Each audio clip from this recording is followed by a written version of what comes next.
Sabay-sabay natin alamin ang mga kaganapan na nangyayari sa ating bansa.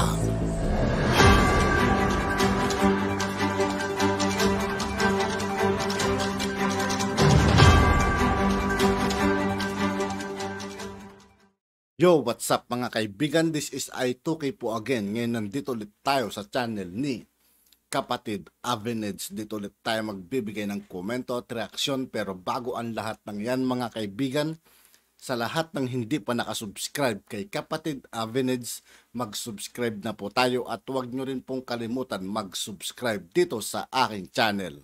Simulan na natin mga kaibigan, let's go! Maligayang pagbabalik mga kapatid. It's Kapatid Aveneds here.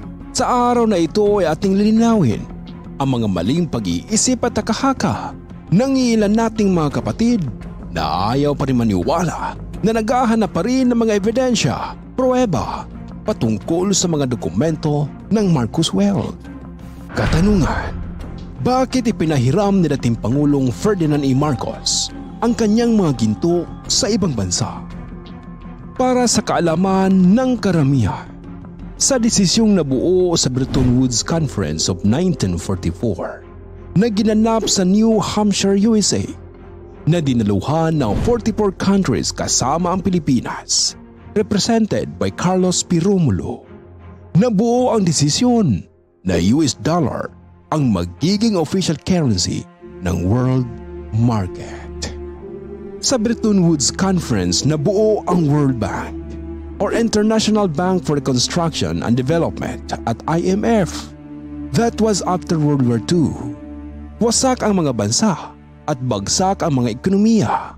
Paano makakaahon ang mga bansa at paano nila marirebuild ang kanilang lipunan mula sa pagkawasak dulot ng gyera? Yan ang dahilan kung bakit nagkaroon ng Bretton Woods Conference. Ang kanilang napagdesisyonan sa kanilang pulong ay ito. Pakinggang mabuti ng iyong maunawaan at maintindihan. Since US dollar ang official currency ng world market at upang makapag-participate sa kalakalan ng mga bansa, kailangan nilang ipalit sa US dollar ang kanilang mga ginto at iba pang mga national assets. Sa madaling sabi, yung gold ng isang bansa ay kailangang ipalit sa dolyar. Katanungan, paano magkakaroon ng dolyar ang ibang bansa? Kailangan nilang ipalit ang kanilang gold sa Federal Reserve para magkaroon sila ng pondo in the form of US dollars. Paano naman nila gagawin yan? Ang requirement ng Bretton Woods ay kailangang may central bank ang bawat bansa. Ngayon, ang problema ay walang mga gold reserves ang iba't ibang mga bansa kasi pinagnanakaw nila Hitler, Mussolini at Yamashita ang mga kayamanan ng iba't ibang mga bansa. Yung ibang bansa naman ay wala talaga silang mga ginto. Pero si Ferdinand E. Marcos ay may mga ginto kasi matagal na siyang nag-iipon ng mga ginto. Ugali yan ng mga Ilocano kapatid ang mag-imbak para sa hinaharap. Alam ni Marcos ang value ng gold. Sa madaling salita, marami ng ipon ng ginto si Ferdinand E. Marcos bago pa nagkaroon ng World War II. At bukod yan, dahil si Ferdinand E. Marcos ay isang guerrilla leader noong World War II, may alam siya tungkol sa kinalalagyan ng mga ginto na ibinaon nila Yamashita. Nakakuha siya doon pagkatapos ng World War II. Yan nga, nagkaroon ng Bretton Woods Conference. Para sa kaalaman ng karamihan, si Ferdinand E. Marcos ay isa ng attorney o abogado noong 1939 pa at naging congressman noong 1946 to 1947 sa ilalim ng administrasyong Manuel Rojas. Walang mga ginto ang iba't ibang mga bansa, kaya hindi sila makapagpatayo ng central banks nila. Diyan pumasok si Ferdinand E. Marcos sa gold transaction. Bakit? Dahil may mga ipon si Ferdinand E. Marcos na mga ginto. Pinahiram niya ang iba't ibang mga bansa ng gold reserves para makapagpatayo sila ng central banks nila at makapag-participate sa world market. Dahil diyan, malaki ang utang na loob ng mga bansa kay Marcos na pinahiram niya. Kaya pala halos lahat ng mga taga-ibang bansa, mga kaibigan, nagsisipuntaan dito, di ba? Pinupuntahan ng ating mahal na Pangulong Bongbong Marcos dahil doon pala may malaking utang na loob pala sila sa Marcos. Na mga ginto. Take note mga kapatid, hindi pa presidente si Ferdinand E. Marcos niyan. Sa madaling salita mga kapatid, tinulungan ni Marcos na makakumply ang mga bansa sa requirements ng World Bank. Pero in return, ano naman ang pakinabang ni Marcos mula sa kanila? Natural, hindi naman pwedeng walang pakikinabangin si Marcos sa kanila. Kaya ang usapan, papahiramin sila ng ginto para magkaroon sila ng gold reserves. Pero ang kapalit nito ay babayaran nila si Marcos ng tubo mula sa kanyang mga ginto ayon sa base rate ng US dollar per ounce. Noong taong iyon, $35 ang base rate. Remember kapatid, ang isang toneladang ginto ay katumbas ng 35,000 ounce. Ibig sabihin, kung pinahiram sila ni Marcos ng isang toneladang ginto, $35 times 35,000 ounces. Yan ang bayad nila kay Marcos. That was the base rate na sinet up ng Bretton Woods na value ng per ounce ng gold.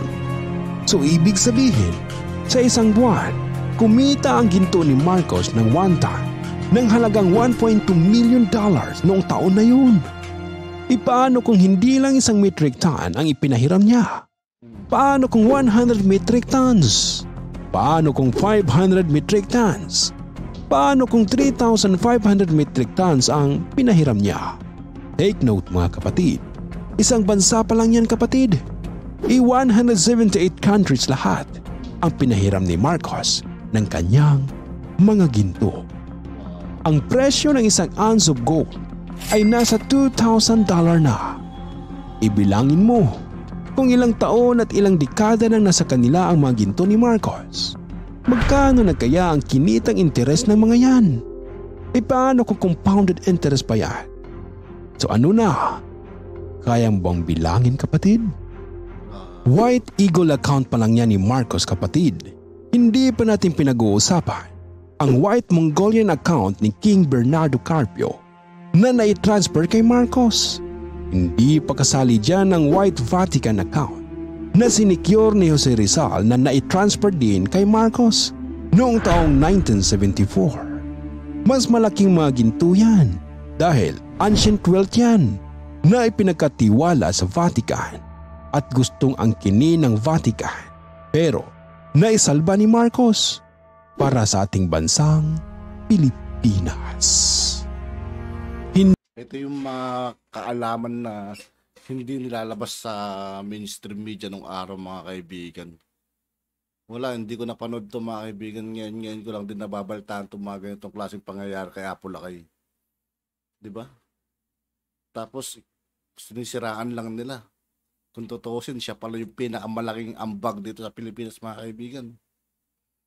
Para umundad ang Pilipinas natin. Hindi pa kasama dyan ang Kiram account ng sulusultinate na pinakatiwala rin kay Marcos.